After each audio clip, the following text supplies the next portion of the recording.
So we had a small window of opportunity for good enough weather to potentially dive on the Titanic. So in the middle of the night, we started heading towards the Titanic, and I'll tell you right now, the weather was a bit rough. Throughout the next few days, the team worked on the submarine. The waves are so big though, I could not concentrate because it was throwing us all across the room.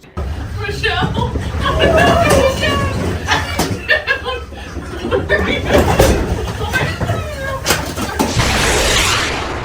Hello and welcome to True Crime Rocket Science, the most authentic voice in true crime. In my previous video, I speculated that dragging the Titan on a platform for hundreds of miles over the ocean in rough weather, that alone may have damaged its onboard systems.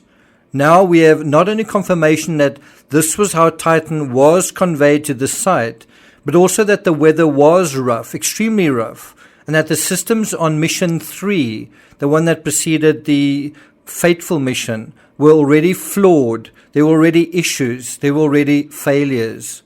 We get this confirmation thanks to wonderfully authentic footage from a YouTuber with several million subscribers who got a freebie invite to go down to the Titanic, and this was basically the CEO giving away seats and tickets in order to generate PR. PR is another narrative we need to look a lot deeper into. Before we get to that, if you haven't already subscribed to the channel, please do. I'm going to be doing a lot more deep dives into various areas, one of them being the ghost net that may have also damaged the submersible. If you're new to this channel, you may not be aware that I have a side channel called Team Peachtree, and I'll be doing a live stream on the Vincent van Gogh letters in the run-up to him losing his ear, what happened there. So if you're interested in that sort of thing, I will be doing a live stream later today. Have a look in the description for a link to episode 61 in that series. If you're enjoying this episode, please like, share, leave a comment. You can also hit the thanks button, and let's get started. So if you haven't already checked out Jake Kohler's 26-minute video on his channel DALLMYD, DALLMYD, you're going to want to do that because it showcases recent footage of a tired-looking CEO on board the Polar Prince. I'll also put a link to his video in the description. According to People, quote, the passengers aboard the vessel ultimately were unable to do their planned dive due to rough weather and, get this, a ghost net that wrapped around the submarine and broke some of its parts. Now, I would really want to know whether that happened while the submersible was sort of being dragged behind the ship, or whether it happened when it was underwater. And one would imagine if it happened when it was underwater in a kind of a stationary position, well, how could things really be damaged that badly? But if it was being towed and you didn't know that a net had sort of gotten onto it, then that could cause serious damage. Rush also shared that the motor controllers inside the Titan were not consistently communicating, which he said could be a wiring problem. And this is all just days before the fateful implosion, before the fateful mission. The GhostNet incident, as I say, that alone could also have created a fatal flaw. Through this YouTuber's footage, we get an incredible sense behind the scenes of the dynamics, the organization, the setup, and how the whole mission unfolds. Like Everest, a descent down to the Titanic is weather dependent. The weather obviously changes what's going on in the ocean, and the ocean needs to be stable. The Titan needs a stable platform in which to launch. And Oceangate have to identify these weather windows and act quickly to seize the day. That's what Mission 3 tried and failed to do.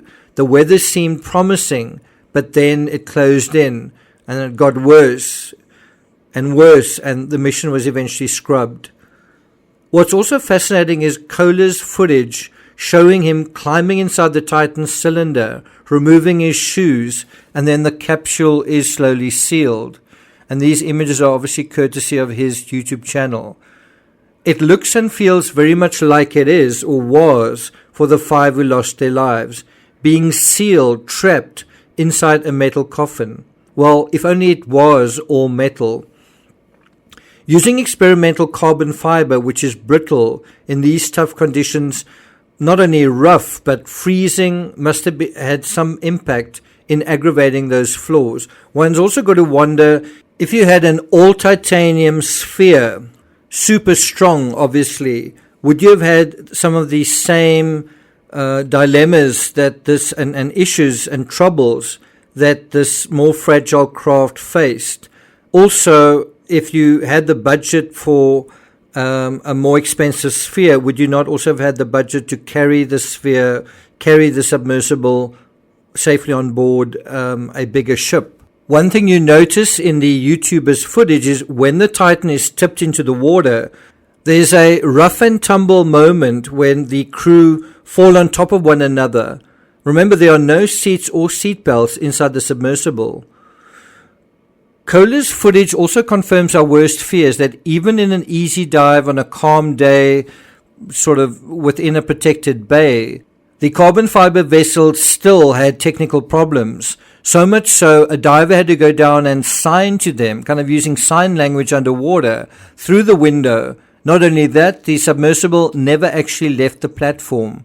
Even in an easy test dive, days before, the Titan failed its mission. And so that raises a question, are submersibles like tires? I've seen PR footage of the submersible parked in a parking lot in the Bahamas and elsewhere. In other words, standing out in the sun. I don't know if an apparatus like this is anything like a tire, but tires also have air inflated on the inside and there are extreme pressure differentials. A small flaw in a tire causes it to burst. And tires also contain carbon to improve strength and durability. But too much time in the elements, too much time out in the weather, either freezing cold or boiling sun or worse, both, can cause those bonds to break down and the material to weaken and eventually perish. I want to come back to Mount Everest. What I do know is the expedition leader was dealing with a very similar situation to those planning to summit Everest in 1996. Weather was complicating the expedition. It was causing delays. But not just that, it was adding expense. And what does that do? It creates a layer of pressure. Even if Kohler got a freebie, it wasn't terribly good promotion for him to not actually do the dive. And what about the other paying customers? Were they refunded? That didn't do the dive. Paying customers, especially rich folk, paying a lot for their tickets, they expect to get their money's worth. This is where the PR that has gone on sort of before to get them there turns into pressure to deliver. Well, what happens if the ocean isn't ready and you want to force that gate open because your customers are getting impatient? What do Everest, the space shuttle disaster, and the movie Rust have in common? All have very limited time windows and all have very strict financial limits for those running the show. So what happens in a situation like that when you have journalists on board or PR in the background or investors looking on and the weather is simply doing its thing and being nature? Nature, whether it's human nature or anything else, is just doing its thing. What happens?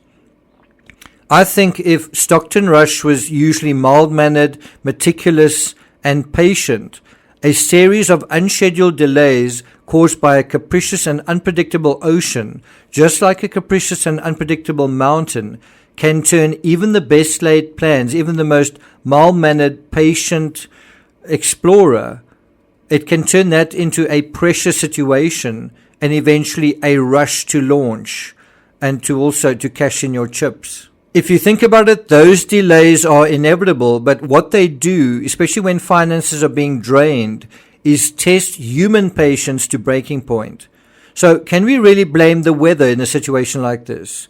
On Everest, bad weather is a constant, and it's not as though the climbers couldn't or didn't check the weather. In January 1986, prior to the Challenger disaster, we know that the air temperature on January 28 was predicted to be a record low for a space shuttle launch. The air temperature dropped to 18 degrees Fahrenheit, that's minus 8 degrees Celsius. And ice formed, and so the cold conditions had a definite impact on what happened to that craft. And all the mission director had to do was wait again. But of course he didn't because he felt he couldn't. This was the story of the Titanic itself. It wasn't breaking news when icebergs were predicted along the ship's path. That was to be expected.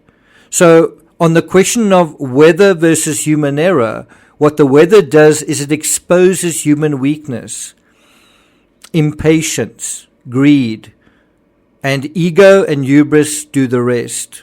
Isn't that what happened here? I'm not going to take it further than that. I hope you're enjoying your weekend. I hope you have a good rest of your Sunday. Thank you for listening, and I'll see you guys next time.